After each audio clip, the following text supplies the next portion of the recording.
The other morning, Esther awakened, and she's just been so happily in the vortex. She said, I think I'm in the vortex permanently. She just felt so good. The days have been so beautiful, one after another, and beautiful new discoveries in their new place where they are living in Southern California, and so many wonderful experiences with so many wonderful people.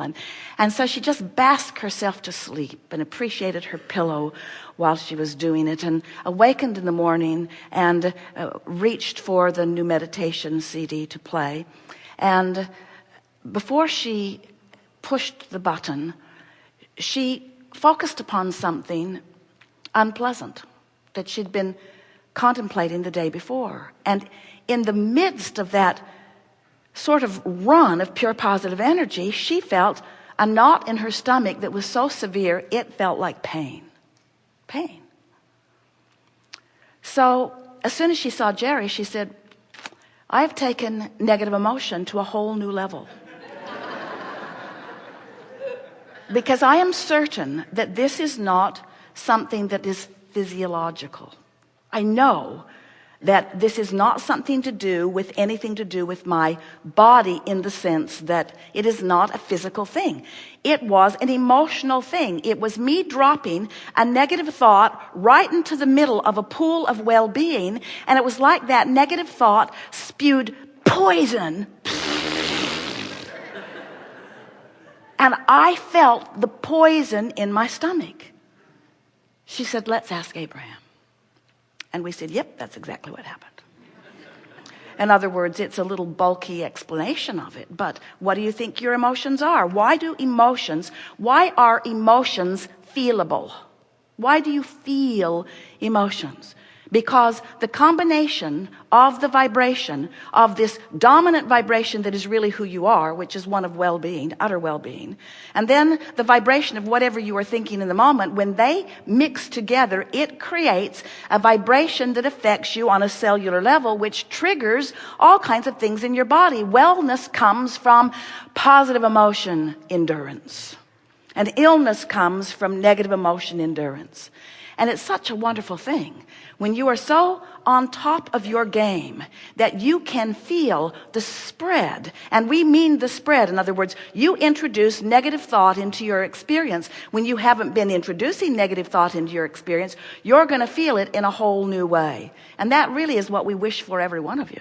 It is our desire that you become so accustomed to the well-being feeling of alignment and to the positive emotions that then surround that, that when you begin tippy-toeing into an arena that isn't up to speed with where you are, that you feel the clash of emotion, the clash of vibration, which causes the upheaval of emotion. And in that process, the whole reason that you feel, people say, well, what's the difference between an emotion and a feeling? And we say, vibration is what is at the root of all of it.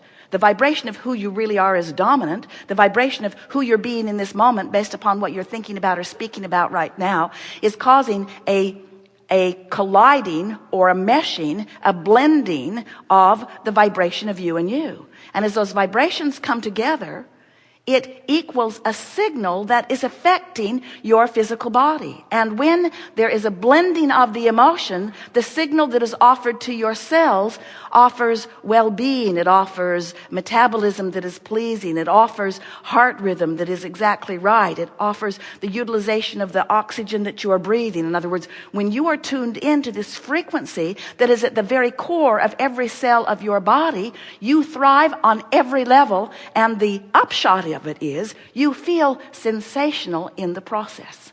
But when you introduce contradictory vibration, when you introduce a vibration of unworthiness about yourself, or of blaming someone else for something, when you introduce a thought that makes you feel fear, that emotion that you are feeling, that you call fear, that feeling that you are feeling, the reason you feel it in your body is because as the energies come together, as the vibrations come together, you actually give a signal to your body which produces chemicals that give you feeling. That's why you feel your emotions. And that's why it is accurate to say that if you've got some negative emotion going on and you don't do something about it, it's going to get bigger. And if you've got negative emotion going on and you don't do something about it, it's going to get bigger. And eventually that emotion, which is a feeling, is going to be compounded into something that you call more than an emotional feeling. You call it a sensation. Esther called it a knot in her stomach. It was a physical experience that she could describe with very physical words. In other words, if she'd gone to a doctor in that moment, he would have taken her down many long paths with many tests, because it could have been the symptom of many, many things. And we say it is only the symptom of one thing. It is the symptom of introducing a vibration that is not natural to who she is and where she was in the moment. Don't you love knowing that? Don't you love knowing that you, through the power of the direction of your thought, have control not only of how you feel in the moment, but control of what you are encouraging or allowing the cells of your body to do relative to the physiology of your body. In other words, everything about you and your experience within it, your experience in your house, your experience in your relationships, your experience in your financial conditions, your experience in your body, everything is about the vibrational mixture that you've got going on. And it's such an interesting thing, because every one of you is an emotional being. Every one of you has been experiencing emotions for as long as you can remember. And very few of you have made those emotions of paramount importance. It's just a feeling. Suck it up, they say. Suck it up. Suck it up. Buck up. Endure. You can take it. And we say, no, you can't. Well, whether you can or not, you did not come forth into this environment. Not one of you said, oh, I know that I'm source energy. And I know that a part of my consciousness is coming into a physical body at a perfect time and in a perfect space where I will explore variety and come to new conclusions about what I would like to create. And I know that as I explore, that my desire will be greeted and held by source energy in this vortex of well-being, and it will sustain its energy and will actually gain power and cooperation while I ready myself vibrationally for the full manifestational receipt of it. But, and this is the part you didn't say, but I probably won't match up with it that much.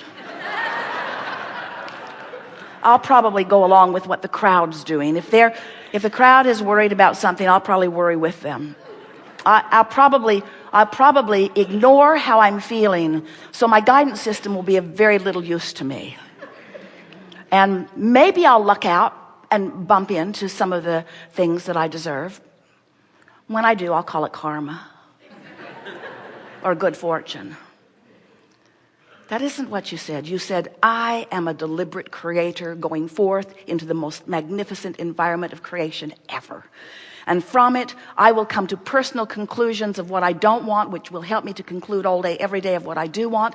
And I will amass a veritable fortune of well-being that my vortex will hold for me, and not just hold for me, but gather everything necessary to make it as wonderful and as wondrous and as fulfilling as it could possibly be for me.